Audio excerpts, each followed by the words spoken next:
4-5 squares and square root. You can solve using square roots, right? Yeah. Okay, so what is a square root, guys? What is a square root? Read it, yeah. A number that produces a specified quantity when multiplied by itself. So a number that produces a specified quantity when multiplied by itself. Yes, yes, yes. So a square root is really like 7 times 7. 7 squared. What is that answer? 49. 49, right? That's what it's talking about. Principal square root is what? It's, yeah, Natalie. So what is a non-negative, guys? It's a positive, right?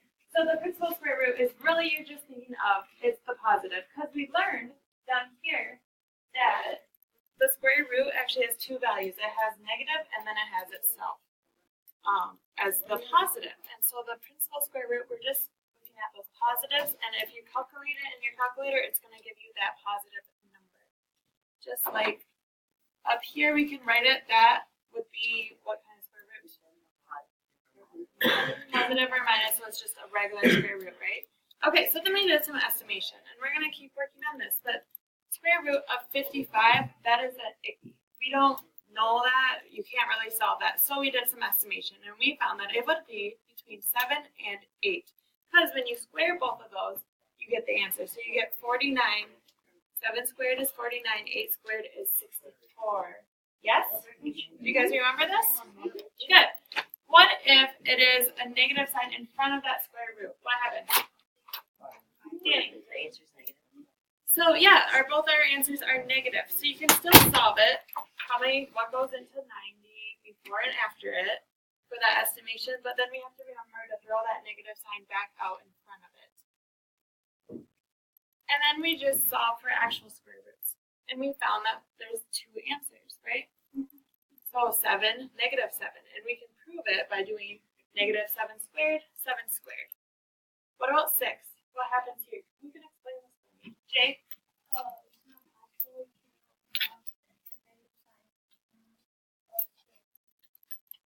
Exactly. So no negative sign inside of the square root. It's not possible. And we proved that with our calculator. Do you guys remember that? Yeah. So we solved that. So if it's inside, no. If it's outside, remember we need to make those negative. Just like, what is that like? We did some of that. You guys remember?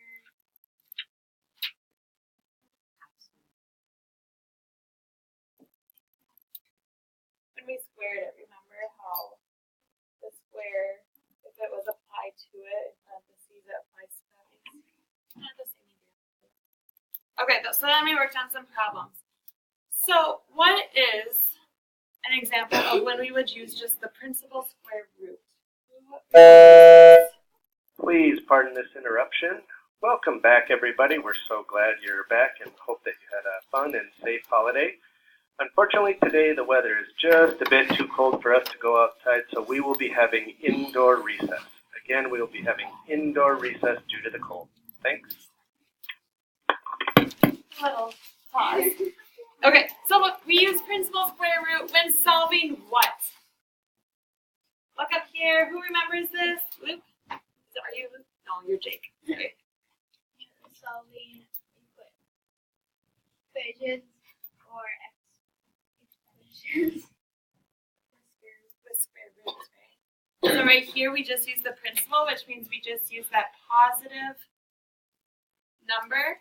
When solving it, we did not use that negative, positive, and negative. Just like here, 25 square root, it's inside of an expression, so we're using that principal square root, that positive answer. And then we did our little note part example. Do you guys remember this? Yeah. And we remember area is length times width. So we get that answer squared, a square, and so we could solve that using our square root. Okay. Any questions? Want to add to this